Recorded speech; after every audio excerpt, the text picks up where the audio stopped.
وہ D G Khan کا ضلع ہے۔ میاں والی سے بھی پیچھے ہیں وہ، مسئلے ان کے میاں والی کے لوگوں کی طرح کے ہیں، وہاں بھی پانی کا بہت بڑا مسئلہ ہے، ادھر بھی ان کی بچیوں کے لیے تعلیم نہیں ہے، ادھر بھی وہ اگر انہیں کوئی کام، کوئی بھی تھوڑی سی صاحب حیثیت بن جاتا ہے تو اس کو بچوں کو اسلام آباد یا لاہور لے جانا پڑتا ہے تعلیم کے لیے۔ بالکل ادھر جو آج میاں والی ہماری ضلع کے اندر مسئلے ہیں وہی ڈی جی خان میں ہیں، وہی بکھر میں ہیں، وہی تونسا میں ہیں، وہی ڈی آئی خان میں ہیں۔ تو قوم تو ایسے ترقی نہیں کرتی کہ ایک شہر کے اوپر آپ سارا پیسہ خرچ کریں یا 2-3 شہروں میں وہ آگے چلے جائیں اور باقی لوگ پیچھے چلے جائیں، کوئی قوم ایسے ترقی نہیں کرتی۔ ہم جب مدینہ کی ریاست کی بات کرتے ہیں، جو میں پہلے دن سے جب سے اقتدار ملا ہے میں لوگوں کو کہہ رہا ہوں کہ ہمارا ایک ماڈل ہے، نبی صلی اللہ علیہ وسلم دنیا کے عظیم لیڈر نے جو مدینہ کی ریاست بنائی تھی اس کے کئی اصول بنائے تھے انہوں نے۔ ایک اصول یہ تھا کہ قانون کے سامنے سب ایک برابر، یہ نہیں کہ کوئی لاکھوں کی چوری کرے تو وہ جیلوں میں، اور جو اربوں کی چوری کر کے لندن چلا جائے تو وہ کہے جی میں تو قانون کے اوپر ہوں، مجھے تو پوچھو ہی نہ۔ نبی صلی اللہ علیہ وسلم نے کہا تھا کہ میری بیٹی بھی اگر قانون توڑے گی اس کو سزا دی جائے گی، اس کو کہتے ہیں قانون کی بالادستی۔ میاں والی میں مجھے یاد ہے یہاں بڑے بڑے طاقتور لوگ تھے، وہ ظلم کیا کرتے تھے، کیسز کر دیتے تھے غریبوں پہ، کمزور بیچارے جیلوں میں پھنسے ہوتے تھے۔ جو مجھے درخواستیں کیا آتی تھی کہ عام آدمی کی جرت نہیں ہوتی تھی طاقتور کے سامنے کھڑا ہونا، کسی کے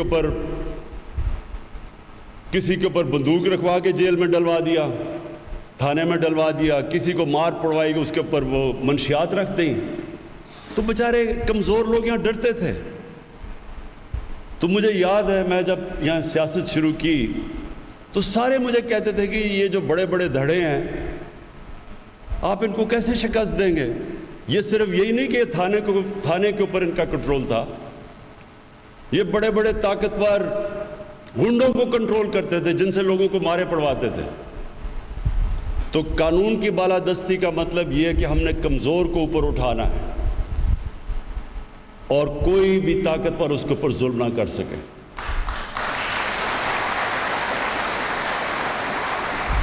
اور انشاءاللہ میاں والی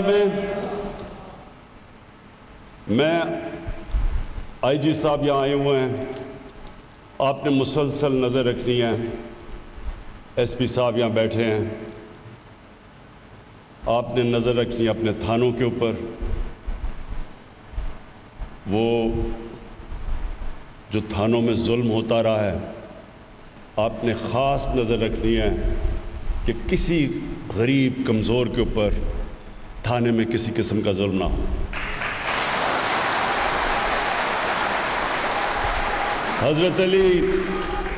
حضرت علی رضی اللہ تعالیٰ کا قول ہمیں کبھی نہیں بھولنا چاہیے۔ انہوں نے کہا کفر کا نظام چل جائے گا لیکن ظلم اور نا انصافی کا نظام اس لیے نہیں چل سکتا کہ اللہ کی برکتیں نہیں آتی اس معاشرے میں جدھر ظلم ہو۔ یہ جو جن کو ہم کافر کہتے ہیں وہ کیوں وہاں خوشحال ہیں؟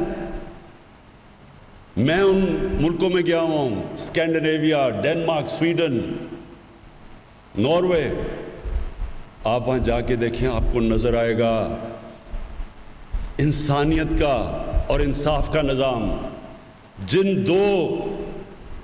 ان دو چیزوں کے اوپر انسانیت اور انصاف کی بنیاد تھی جس پہ مدینہ کی ریاست کھڑی ہوئی تھی۔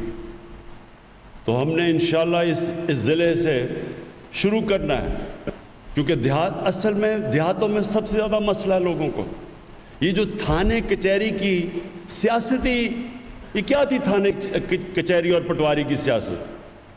کہ ان سرکار کے لوگوں کے ذریعے لوگوں کے اوپر ایک خوف طاری کیا جائے تاکہ وہ ووٹ دیں انہی بڑے بڑے لوگوں کو۔ میں یہ چاہتا ہوں آپ آزاد ہوں، ایک آزاد قوم بنے, کسی کا آپ کو خوف نہ ہو, جو جرم کرے اس کو سزا ملے, چاہے وہ طاقتور ہے چاہے وہ کمزور ہو, اور جو محنت کرے اس کو اس محنت کا پھل ملے. ہمارا انشاءاللہ یہ جو کوشش ہے پوری اس پاکستان کے لیے, لیکن یہ کمزور علاقے جس میں میاں والی اور ڈی جی خان جو چیف منسٹر کا ضلع ہے, جو پیچھے رہ چکے ہیں, سب سے پیچھے رہ گئے ہیں, اس کے آگے اور بھی یہ جو راجن پور وہ بھی پیچھے رہ گیا, وہاں بھی برا حال ہے.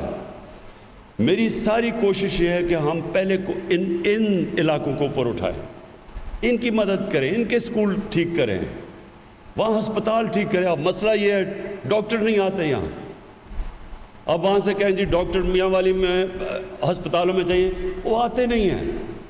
اب میں نے ان کو کہا ہم نے نیا ایک سسٹم بنانا ہے کہ یہاں کے ہسپتال خود اشتہارات دے کے اپنے ڈاکٹرز کو بھرتی کریں, بجائے یہ کہ وہ انتظار کریں کہ پنجاب سے آئیں گے. جس طرح یہاں یہ سارا اوپر خٹک بیلٹ پہ بچیوں کے سکول میں ٹیچرز ہی نہیں تھی, لیکن دوسری طرف کرک میں سارے سکولوں میں ٹیچرز تھی, تو کیوں نہیں یہاں سے ادھر کرک سے ٹیچرز لے لیں. لیکن سسٹم ایسے بنا ہوا تھا کہ نہیں جی وہ لاہور سے فیصلہ ہونا ہے کہ ٹیچر آئے گی یا نہیں آئے گی.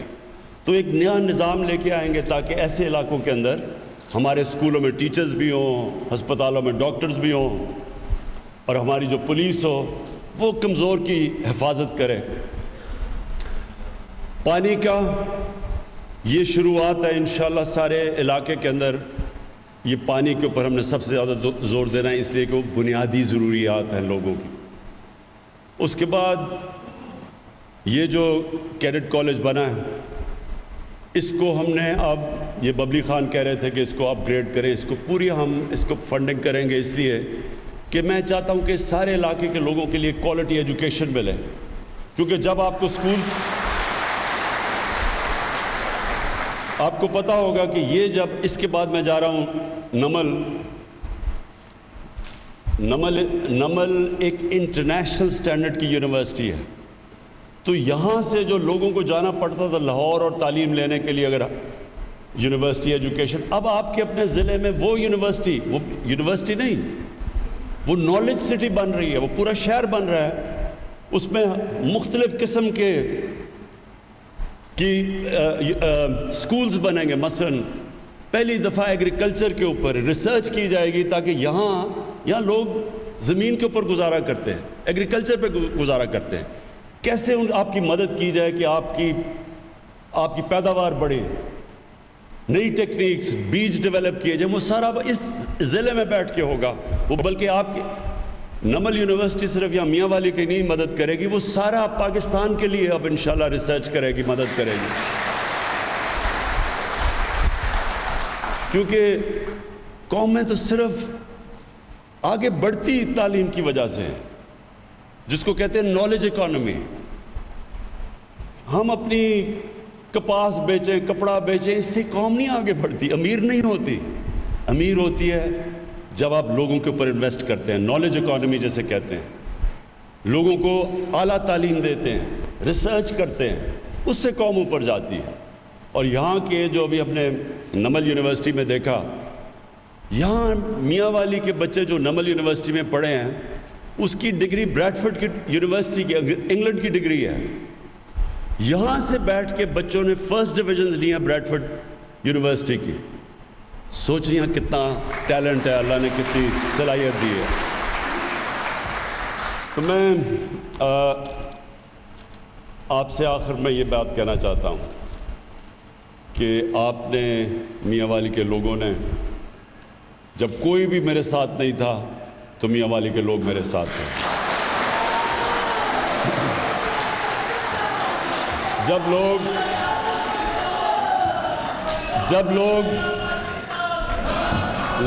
لوگ کہتے تھے کہ کھلاڑی کیسے پولیٹکس کرے گا, تو میاں والی کے لوگ میرے ساتھ کھڑے ہوئے. انہوں نے کہا کہ جب تحریک انصاف کو پہلی سیٹ ملی تو وہ ادھر عیسیٰ خیل کے لوگوں نے مجھے وہ پہلی سیٹ دلوائی. اور انشاءاللہ آپ کو فخر ہوگا. یہ زیادہ دور وہ وقت نہیں. پہلے تو کہتے تھے نا پہلے تو مجھے یہ کہتے تھے کہ میاں والی میں کیسے جیتے گئے, بڑے بڑے دھڑوں کو کیسے ہرائے گا. پھر میاں والی سے پہلی سیٹ ملی, پھر سارے مذاق اڑاتے تھے کہ جی یہ کیسے یہ پرانی 2 پارٹیز ہیں, ان کو کیسے ہرائے گا. پھر جب ہم جیتے انہوں نے کہا جی اب کہہ رہے نیا پاکستان کیسے بنائے گا. یہ سب کچھ انشاءاللہ تھوڑا سا آپ نے صبر کرنا ہے. آپ کے سامنے یہ وہ پاکستان بنے گا جو دنیا کے اندر ایک طاقتور ملک بنے گا انشاءاللہ. وزیراعظم عمران خان عیسیٰ کیڈٹ کالج میں طلباء سے خطاب کر رہے تھے. اس موقع پر انہوں نے کہا کہ سوا 3 ارب کی اسکیم متعارف کروا رہے ہیں. فراہمی آب منصوبے سے تمام یونین کاؤنسلز کو پانی ملے گا. ان کا بتانا تھا کہ یہاں پانی کا مسئلہ سنگین ہے. اس کے علاوہ طالبات کے اسکولوں میں ٹیچرز کا نہ ہونا بھی اہم مسئلہ ہے. تھانہ کلچر اسپتالوں میں نرسز کی قلت بھی ایک بڑا مسئلہ ہے. انہوں نے یہ بھی کہا کہ ہمیشہ سوچتا تھا موقع ملا تو بنیادی مسائل حل کروں گا. فراہمی آب منصوبے سے پانی کا مسئلہ اب حل ہو جائے گا. دوسری جانب فواد چودھری میڈیا